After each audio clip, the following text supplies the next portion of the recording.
Welcome back, my fellow aficionados. It's great to be back. I will turn this off right now. I keep forgetting. All right, no more disruptions. Welcome back. Just want to say hello to the new viewers. Just realized that we're up over 340 subscribers, so that's awesome. Please take a look at some of the old stuff and remember, it's a progression, right? Just steps getting to where we want to be. So what I want to do right now, cover some questions that you guys have, some emails that are received, and we will get into dissecting that H. Upmann. First and last time we're doing that. Anyway. And I did receive the rabbit air. The weather's nice, so I've been outside. But as promised, we are going to try it down here because I'm curious to see how good this thing is. To be perfectly honest with you, I've just had it sitting on my bar, and that's it. So we'll get into that eventually. But anyhow, without further ado, let's get into some questions, some viewer comments, and we'll take it from there. So Enrico Memoli, and if I butcher these names, please, I apologize. He's another fan of the LGC, and the same, like, I like the one comment he put here, that basically the trend seems to be rolling these big fat cigars, which you're right. Let's not forget, not even 10, 20 years ago, like a 49 ring gauge, a 48 was a big cigar, and now we're hitting these 60, 50. They're like, wow, man, like it's he's like baseball bats. Like, I don't know, pretty soon we're gonna be smoking tree trunks. But yeah, it's unfortunate, but anyhow. Frank, his wife got him a box, the Padron unboxing that I did. His wife got him a box of No. 1 Naturals. You have an awesome wife. Keep her. Make sure you get roses for Mother's Day. Now Steven Cigaro, he's got some nice, some good questions with regards to ordering online. How do you know the duty? And I was kind of telling him, well, expect to pay this, expect to pay that. It's not it's not that I know, it's just from experience. I don't know, and I believe I had an email, 1 second here, from Chris 570, who I believe is in Cuba now. I am jealous, my friend. When you watch this, I can't wait to go back, but please enjoy your trip. But he also was had a good question as well. So how do you know? How do you know what you're going to pay? And I don't know if it's based on vendor declaring the amount, the value amount of the products being shipped, or customs has a set value of what you're going to pay. I honestly do not know for 100% which way it is. I'd assume part of it would be, I think, the value that's being declared, but I'm positive customs has some rule and regulation that they have, that if this comes in, this is what you're going to get hit with. But I don't know for sure, and if there's somebody else watching that knows 100% how that formula works, feel free, post it.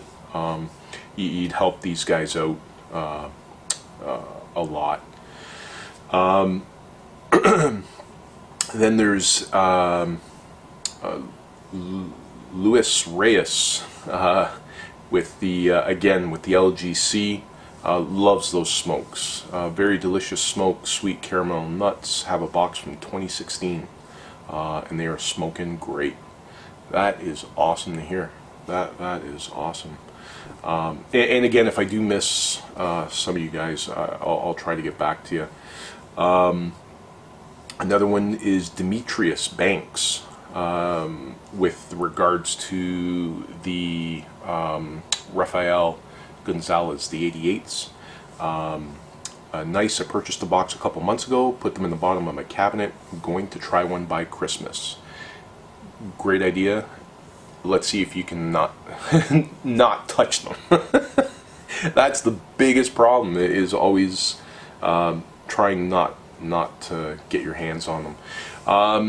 Now I have another one, man. Jag. I'm sorry, buddy. I'm not even going to try it. I'll just say your first 3 letters. Jag something. Have you ever tried the COH custom rolled? And if so, what did you think of them? No, I have not tried them. I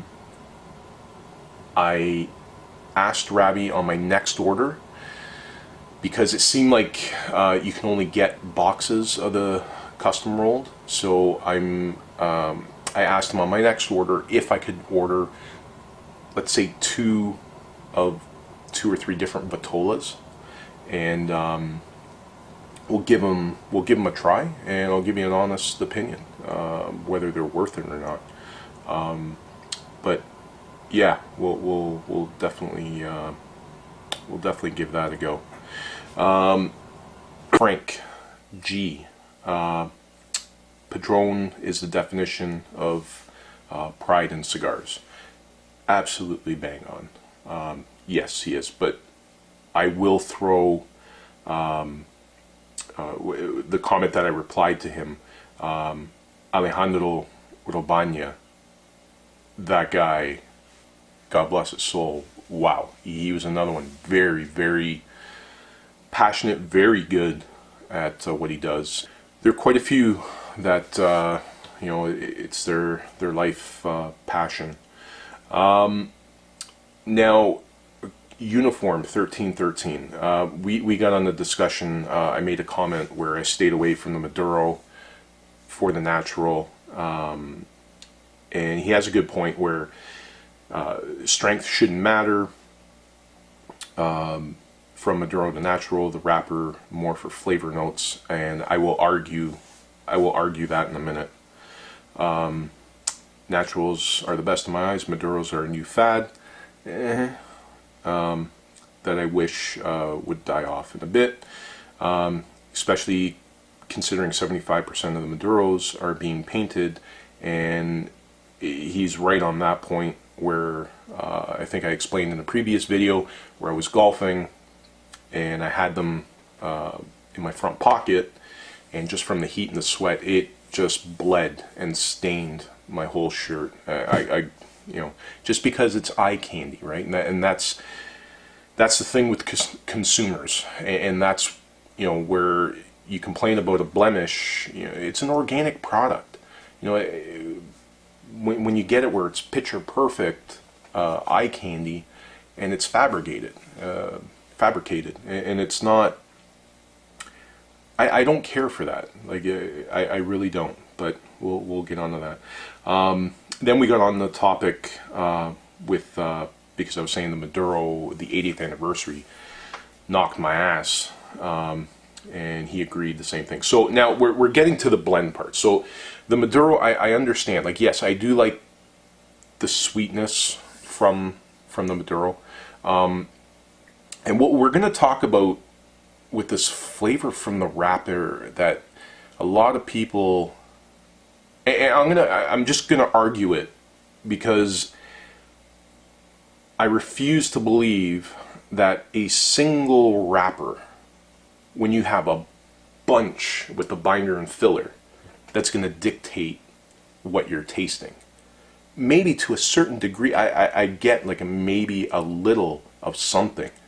Or I will make an argument if you have a Lancero or Panatella plays a bigger role. But there is no way that that is going to heavily influence the flavor of a cigar. When you cut your cigar and you put it in your mouth, I mean, it's right away your reaction is for your tongue to touch the end that you cut. And that's the binder and the filler. You're not sitting there licking the wrapper. So we'll get into it when I dissect the cigar, because that's an interesting argument that seems to be a big thing online. Now, as for the blends, yes, you have your Seco Ligero Volado, and this thing right here. And for those of you, I don't know if you can see that, the Super Ligero, love of God, man.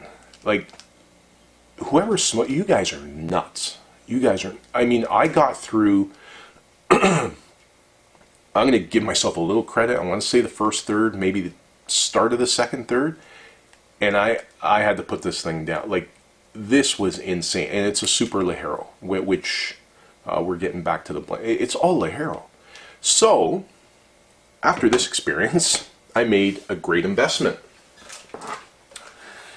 This chocolate and candy. And for those of you that have been down my road, understand the reason for this. And this guy will stay right in here. And the next time I am ready, holy Jesus, like that, yeah, that was not fun. I'm not one for getting the head spins and the sitting on the chest. Oh man, was not for me. For those of you that can handle that, go nuts, flavorful. But I couldn't do it. It was too much. Wow. And I think that is, and again, we had on another comment, you know, is Cigar of Habanos is a legit site? Yes, it is a legit site. I understand where people are coming from when they're apprehensive of ordering. I get it. I understand. The only other way you can do it is going to an actual La Casa del Habano and ordering your cigars there. At a brick and mortar, or when you're away, Cuba. But from where I am, you know, there's one Casa del Habano. That's it, and that's a trek to get to. And my experience from ordering online. You know, there are a couple other sites that they don't wish to be mentioned, and I will respect that. Plus, I don't want to get in trouble. They've ruined a good thing that I have. But Cigars of Habanos, I've never had an issue. I know there was one email I got, and I forgot who it was, who said the box is legit, box codes work out, but the cigars were bland, flat, and fake. And no, I've had boxes come in where, you know, like for example in my previous video, the Bihique, I took it as soon as I got it. I smoked it, fantastic, unreal. And I've also had it where I believe it was the La Gloria Cubana Inmensos, and as soon as I opened it, all I could smell was ammonia. I mean, potent. And just sealed it up, put it away. That's it. I mean, you're gonna get that. You know, it's especially if they're fresh, right? But anyhow, I don't want to keep rambling on. We'll wrap that up for now. Again, hit like, subscribe, comments, keep them coming. On the next video, we'll dissect that H. Upmann, and we will get on the Rabbit Air, smoking a cigar down here and see what happens. Hopefully works out. I mean, not so much for the summer, but for the winter, because damn. If not, I think I gotta get cracking on a cigar room. Anyhow, alright guys, have a good one, and we shall see you on the next video. I am working on a new channel name, throwing a few things up in the air, because I know, with my Tag Blue 600R, I know it's, but we'll get some cigar channel name in the near future. So stay tuned, and I shall talk to you guys on the next video. Cheers!